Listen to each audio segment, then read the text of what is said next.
नाजरीन, रुपया पैसा में आपको खुशामदीद कहते हैं। मैं हूं Ali Nasir. Today we cross another milestone. हमारे आज 2000 माजरत के साथ 250th एपिसोड आज मौजूद है और मैं ये कहूँगा कि इस अरसे में हमने भरपूर कोशिश की कि हम बहुत सारे मसाइल आपके सामने रखें और मैं अब बहुत ज़्यादा एक्साइटेड भी हूँ क्योंकि पाकिस्तान के अंदर मईशत जो है वो प्रायोरिटी लिस्ट के अंदर अब सबसे टॉप पर आ चुकी है। हर शख्स मईशत के मुतालिक बात कर रहा है और जो बात हम काफ़ी अरसे से करते आ रहे हैं वो अब हमें दिखाई दे रही है कि ना सिर्फ कि वो कॉन्वर्सेशन अब हर प्लेटफॉर्म पे होना शुरू हो गई है बल्कि उसकी सिग्निफिकेंस और उसकी इम्पोर्टेंस को भी समझना जो है वो बेहद ज़रूरी है। ये लोगों ने रियलाइज़ किया। मैं यहाँ पर बहुत ज़्यादा शुक्रिया अदा करता हूँ तमाम लोगों का जिन्होंने हमारा साथ दिया है इस काम में और ख़ास तौर पे वो आप हैं, यानी कि हमारे नाजरीन, जिन्होंने इतनी ज़्यादा पजीराई की कि जिसकी वजह से मकबूलियत और मशहूरी में इजाफा हुआ। अब आज का मौजू आपके सामने पेश करते हैं। प्रॉब्लम हमारा सबसे बड़ा अब ये है कि महंगाई हमारे यहाँ काबू में नहीं आ रही। नई हुकूमत आई है, कुछ अजीब किस्म की डिसीजन मेकिंग हो रही है। किसी दिन कहते हैं IMF के पास जाएंगे, किसी दिन कहते हैं नहीं जाएंगे। कभी कह रहे थे गैस की कीमत बढ़ाएंगे, कभी कह रहे थे नहीं बढ़ाएंगे, फिर बढ़ा दी, फिर बोला गरीब पर असर नहीं आएगा, फिर गरीब पर असर आना शुरू हो गया CNG के ज़रिए। तो अब पता लगा कि ओहो, ये जो फैसले हम कर रहे हैं इनसे महंगाई में इजाफा क्यों कर नहीं होगा। महंगाई में इजाफा तो होगा और ज़रूर होगा। उसकी वजह यह है कि जब CNG की कीमतें ऊपर जाएंगी तो ये गरीबों की सवारी के ऊपर डायरेक्ट इम्पैक्ट होगा। आपको पता होगा हमारे यहाँ जो बसें भी हैं कराची शहर के अंदर, उनकी भी शैसी जो है उसको शेव कर दिया है सो दैट वो भी CNG इस्तेमाल करके चल सकें। CNG has become a very important fuel for this country. बड़ा ढंढोरा पीटा, ढोल लेकर बाहर निकले, खूब शोर मचाया 1990s के अंदर।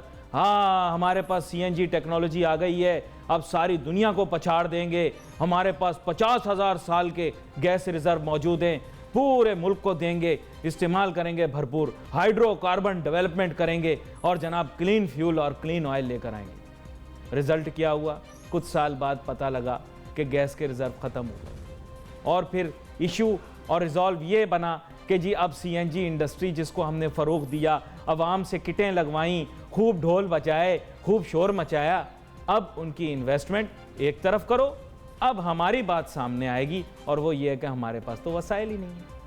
यहाँ पर एक छोटी सी ब्रेक लेंगे। ब्रेक के बाद जब वापस आएंगे बारे में बात करेंगे कि हर जगह हम ढंडोरा पीटते हैं वसाइल से माला माल, तो यहाँ पर अगर वसाइल मौजूद हैं तो कीमत क्यों बढ़ा रहे हैं। Let's take a short break.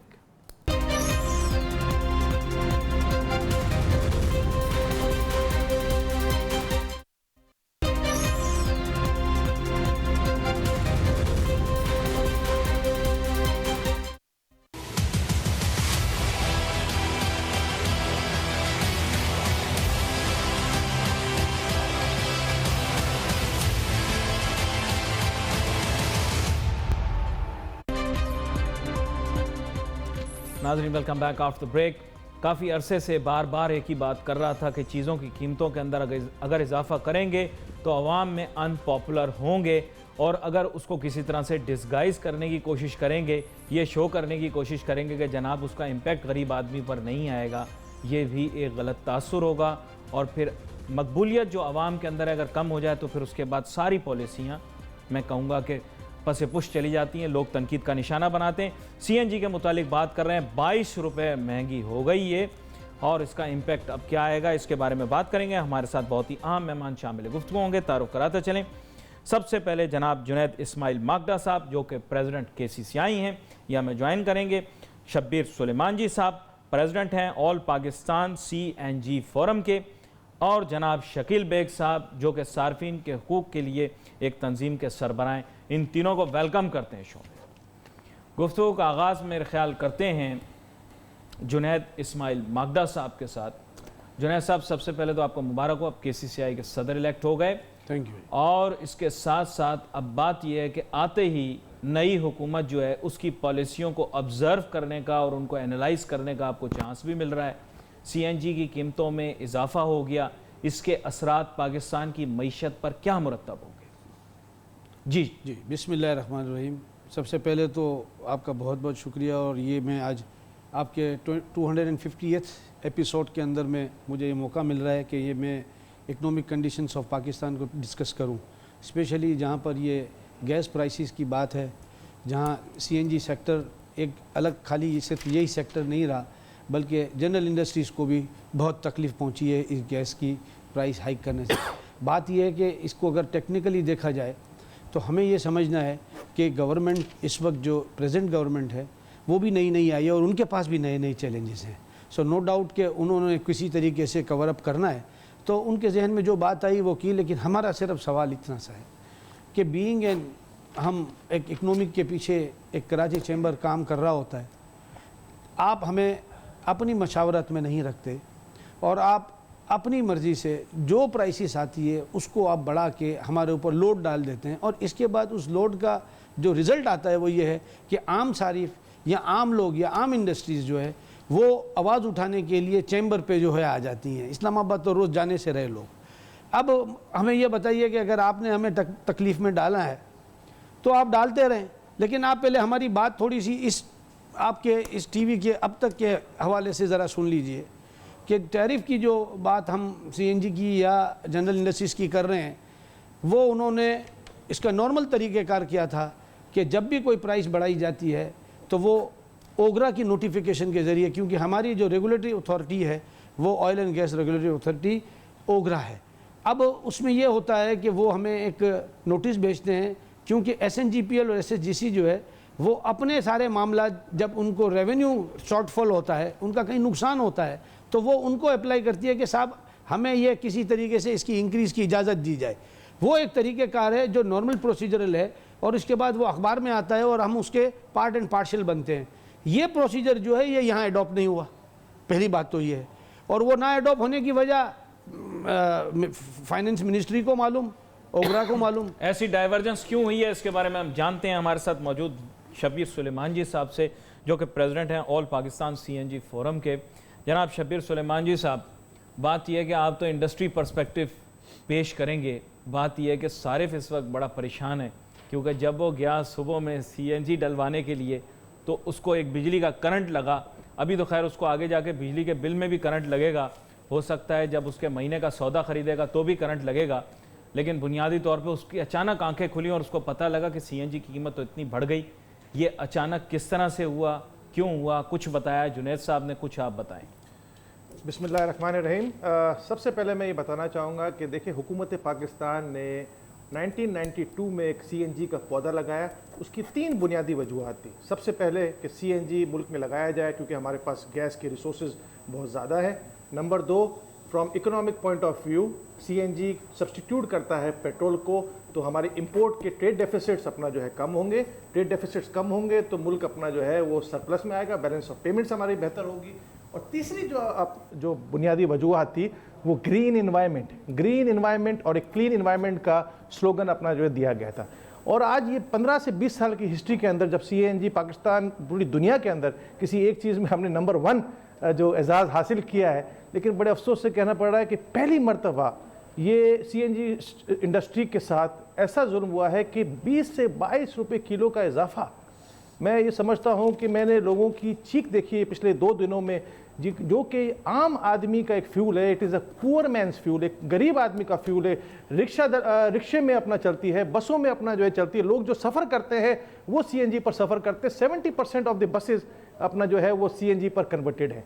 अब ऐसे हालात में जब सीएनजी की कीमतें बढ़ जाएंगी तो इसका सारा का सारा असर जो है वो गरीब आवाम पर आएगा। और मुझे हैरत ही हो रही है कि जब मिनिस्टर ऑफ पेट्रोलियम साहब और जब असद उमर साहब ने, वज़ीर ख़ज़ाना साहब ने जब स्पीच की, उन्होंने कहा कि ये 2 सेक्टर्स जो हैं वो एक एक्सपोर्ट इंडस्ट्री और एक गरीब आवाम, इनको हम साथ में लेकर चलेंगे, गरीब को हम उठाएंगे और एक्सपोर्ट को बेहतर करेंगे। तो मैं ये कहना चाहता हूँ कि क्या ये फ़र्क जो है, ये जो टैक्स लगाया है और ये जो कीमतों में इजाफा किया है, कि इसका असर किसी गरीब पर नहीं आएगा?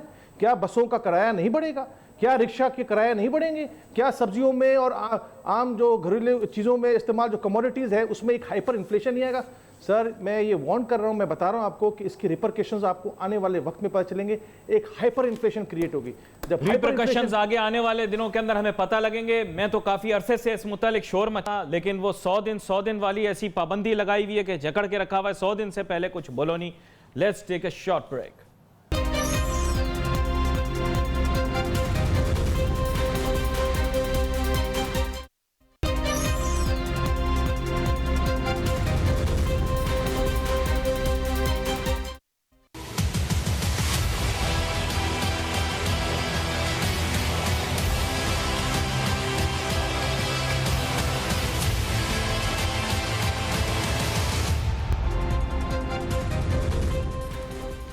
नाज़रीन welcome back after the break. गुफ्तगू हमारी जारी है। बात कर रहे हैं हम सीएनजी की जो बढ़ती हुई प्राइस है उनके मुतालिक, और शकील बेग साहब भी हमारे साथ मौजूद हैं। थोड़ा सार्फिन के मुतालिक भी बात कर लेनी चाहिए। शकील बेग साहब, अनफॉर्चुनेटली यहाँ पर तो आपके हाथ बंधे हुए होंगे। जब हुकूमत जो है वो चीज़ों की कीमतों में इजाफा करेगी तो कंज्यूमर्स की कोई भी रिप्रेजेंटेटिव बॉडी हो वो कुछ भी नहीं कर सकती, क्योंकि अगर हुकूमत कोई कीमत बढ़ा देती है फिर उसके बाद आप प्रोटेस्ट करें भी तो क्या फ़ायदा। सुनने वाली तो हुकूमत ही है, सुने ना सुने उसकी मर्ज़ी है, वो पॉलिटिकल इशू बन जाएगा। जी शकील साहब। बिस्मिल्लाहिर्रहमानिर्रहीम, बहुत शुक्रिया। बेसिकली देखें, जब ये सीएनजी की कीमत बढ़ने जा रही थी तो हमने बैसियत कंज्यूमर बॉडी हमने इस पर बहुत ज़्यादा वावेला भी मचाया, बल्कि हम सीएनजी सेक्टर के जो दोस्त हैं इनके साथ भी बैठे कि ये कीमतें नहीं बढ़नी चाहिए। थोड़ी सी उम्मीद हमें लगी, क्योंकि जुनैद साहब उस वक्त आ रहे थे तो हमें फ़ील हुआ कि शायद ये कुछ इस तरीके से मिनिस्ट्री से बात होगी तो शायद ये ना बढ़ सकें। लेकिन अफसोस के साथ ये कहना पड़ता है कि आप ये क्यों सोचते हैं कि जब आप गैस की कीमत बढ़ा रहे हैं तो आम सारिफ को आप बेसिकली परेशान कर रहे हैं, उसे दबा रहे हैं, उसकी ज़िंदगी को ख़त्म करने की तरफ जा रहे हैं आप। इस वक्त जब गैस की कीमत बढ़ी है तो आप सीएनजी सेक्टर को आज हम फोकस कर रहे हैं। हम ये क्यों नहीं देखते कि सीएनजी सेक्टर के साथ जुड़ी हुई कौन कौन सी चीज़ें हैं। सीएनजी सेक्टर के साथ लेबर जुड़ी हुई है, सीएनजी सेक्टर के साथ ट्रांसपोर्ट जुड़ी हुई है, सीएनजी सेक्टर के साथ पब्लिक ट्रांसपोर्ट जुड़ी हुई है, सीएनजी सेक्टर के साथ वो लोडिंग गाड़ियाँ जुड़ी हुई हैं जो थोड़ा सा कम किराया लेके काम करती हैं। आप मुझे बताएं कि जब आप सीएनजी महंगी कर देंगे, पेट्रोल के बराबर आ जाएगी तो उसकी कीमत बढ़ जाएगी। तो गवर्नमेंट ने तो ये क्लेम किया कि सीएनजी की कीमत अगर हम बढ़ाएंगे, या सॉरी नेचुरल गैस की कीमत हम बढ़ाएंगे तो उसका गरीब की जिंदगी पर कोई असर नहीं होगा। और यहां तो चंद लोग ऐसे आए, उन्होंने कहा 4 पैसे का फर्क पड़ेगा एक दिन में, 5 पैसे का फर्क पड़ेगा। तो 4 या 5 पैसे का फर्क पड़ता तो मुझे नहीं दिखाई दे रहा, इससे तो बहुत ज्यादा इंपैक्ट आएगा। नहीं अली साहब, ऐसा बिल्कुल भी नहीं है, बिल्कुल भी नहीं है। आने वाले जो बिल आएंगे ना हमारे घरों के, और खासकर आम सारिफ के घर का जब बिल आएगा गैस का, तो उसको लग पता जाएगा कि हुआ क्या है उसके साथ, क्योंकि हम तो फिगर को एक एक सेकंड के अंदर देख रहे हैं क्या क्या फिगर किस तरह तब्दील हो रहे हैं। और सेकेंडली याद रखें, जब आप नेचुरल गैस की कीमत बढ़ाएंगे तो आपकी बिजली भी महंगी होने जाएगी। ऐसा नहीं आप बिजली की प्राइस को कंट्रोल कर सकते हैं। रीजन ये है कि उनके जो सिस्टम जो गैस से चल रहे हैं वो डेफिनेटली प्राइस को बढ़ाने की तरफ जाएंगे और हर चीज महंगी हो जाएगी। यहां तक कि जो इंपोर्ट की जा रही है चीजें उसकी भी मालियत बढ़ेगी, जो हमारे यहाँ पैदावार हो रही है उसकी भी। हम जो 15 दिन के बाद बैठकर एक ग्रोसरी की कीमतें जो बना रहे होते हैं, मुतय्यन कर रहे होते हैं, आप मुझे बताएं कि कैसे आम सारिफ को नहीं नुकसान होगा ही आम सारिफ को। देखें, एक वक्त था ये कह रहे थे कि हम बाइकआउट कर देंगे, पेट्रोल पंप बंद कर देंगे, सीएनजी स्टेशन बंद कर देंगे। मेरा उस वक्त भी यही सवाल था कि आप सीएनजी स्टेशन कितने दिन बंद करेंगे, आप तो ऑन करेंगे, क्योंकि मसला है कि सत्यानाश तो बेड़ा गर्क तो मेरा होगा, आम सारिफ का हो जाएगा, आम सारिफ का होगा। और क्योंकि आम सारिफ की टेंशन है, इंडस्ट्री चेक कितना भी कह ले उसको एक ना एक दिन चलाना पड़ता है। ये बड़ी अहम बात आपने की है। मैं यहां पर एक और बात भी बताता चलूं अपने नाजरीन को कि स्टॉक एक्सचेंज में 900 पॉइंट से ज्यादा की कमी देखने में आई है, मुझे बताया जा रहा है। और आगे चल के अब दिन में क्या होता है ये तो अब अल्लाह ही हमें बचाए कि क्या होने वाला है। लोगों के पैसे लगवा दिए, स्टॉक एक्सचेंज वाले रोना धोना कर रहे हैं, हाय हाय कैपिटल मार्केट का क्या हाल हो गया। आप लोग भी जिम्मेदार हैं जो कैपिटल मार्केट में गरीबों को, अवाम को उनका पैसा यहां लेकर आए, उनको गुमराह किया। पिछली हुकूमत ने गलत स्टेटिस्टिक्स और फिगर्स पेश किए, मिस रिप्रेजेंटेशन की इकोनॉमी की, और पाकिस्तान के मुतालिक गलत खबरें चलाई, और आपने उनको सपोर्ट करते हुए गरीब अवाम का स्टॉक मार्केट में पैसा लगवाया।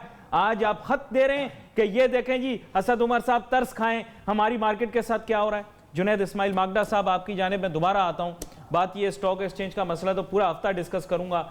ये मसला जो सीएनजी का है इसको आप किस तरह से रिजॉल्व करें, गवर्नमेंट को सजेशन दें, रिवर्सल करना है, एकोमोडेट करना है, आम आदमी के लिए क्या करना है। अब असल में ये मसला जब आया, बेग साहब सही बात कर रहे हैं कि जिस वक्त ये मसला आया हमने एक आला सतही एक लेके गए, हम पूरे तकरीबन 6 लोग थे, और ये डेलीगेशन जो है वो सिराज कासम तेली की सरपरस्ती में असद उमर से मिलने के लिए गया।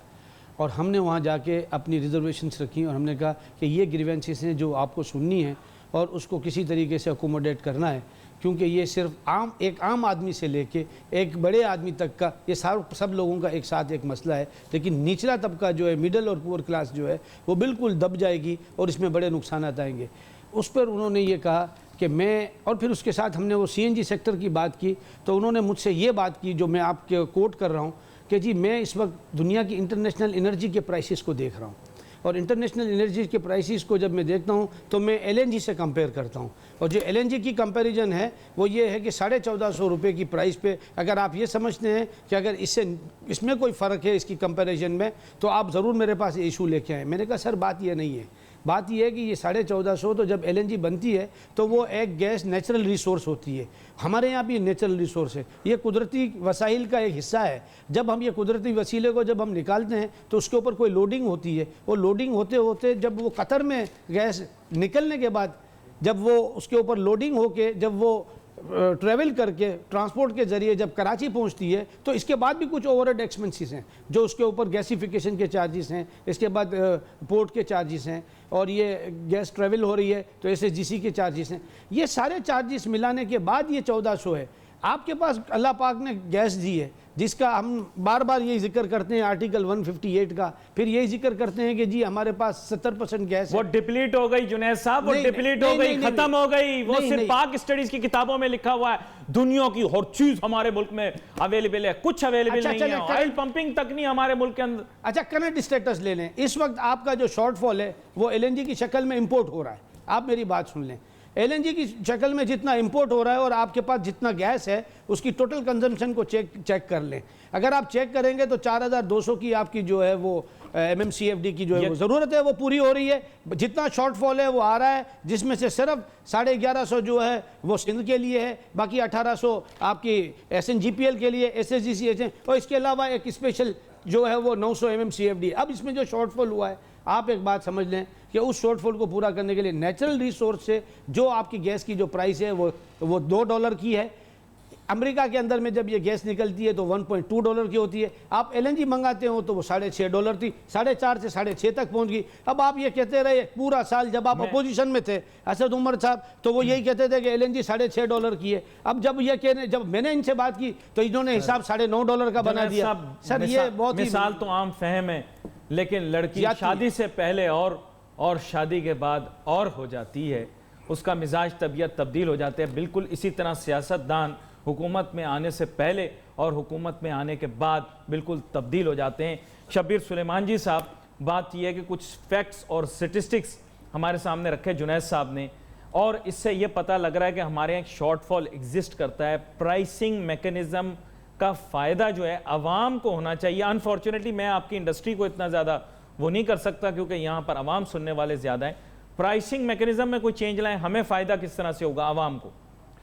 देखें, आज आपके तवज्जुह से मैं एक इम्पॉर्टेंट बात आपको बताने जा रहा हूं कि आप तो सिर्फ बात कर रहे हैं महंगाई की और आप बात कर रहे हैं प्राइस हाइक की।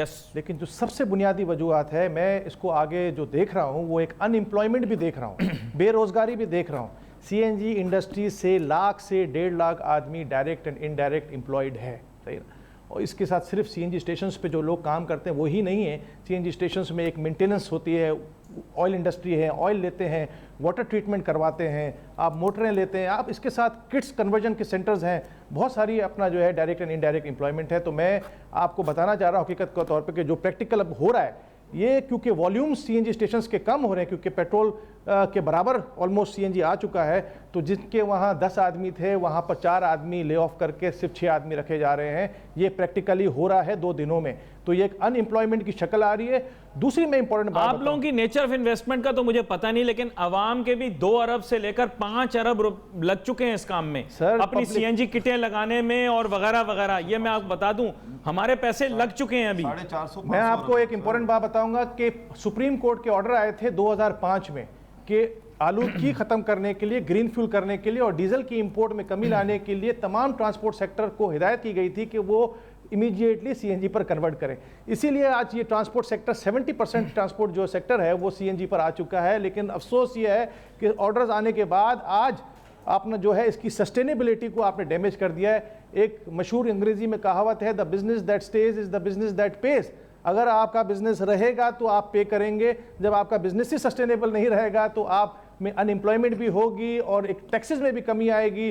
CNG एक वाहिद सेक्टर है कि जो कि डायरेक्ट टैक्सेस गैस के बिलों में ही एडवांस टैक्स देता है। फी स्टेशन जो है सेल्स टैक्स की मद में और unfortunately on that priority list somehow you are at the bottom, क्योंकि इंडस्ट्रियलिस्ट जब भी आता है अखबार में इश्तिहार देता है, दुनिया को ये बताता है कि सारी गैस सीएनजी वाले ले गए। ये भी जानने की कोशिश करेंगे क्या सारी गैस वाकई में सीएनजी स्टेज आ रही है। Let's take a short break.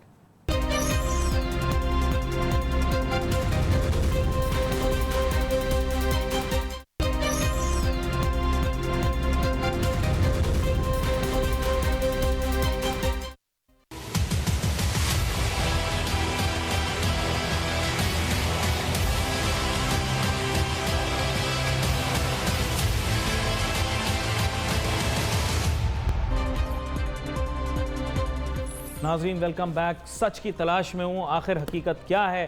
क्या वाकई में पाकिस्तान वसाइल से माला माल है? अगर है तो फिर कुदरती गैस इतनी महंगी क्यों है? शकील बेग साहब, बात यह है, पाक स्टडीज़ की किताब में आपने भी पढ़ा, मैंने भी पढ़ा, पाकिस्तान कुदरती वसाइल से माला माल है। पाकिस्तान में सुई के मकाम पर नेचुरल गैस मिल गई, उसके बाद हमें दुनिया की कोई ज़रूरत नहीं है, हमारे पास इतनी कुदरती गैस है कि हम यहाँ पर मुकामी तौर पर जितना मर्जी चाहें उससे इस्तेमाल करें। हमने वेस्ट किया, डिस्ट्रॉय किया अपनी रिसोर्स को, आज वो ख़त्म हो गई। आप बताएं इसका जिम्मेदार कौन?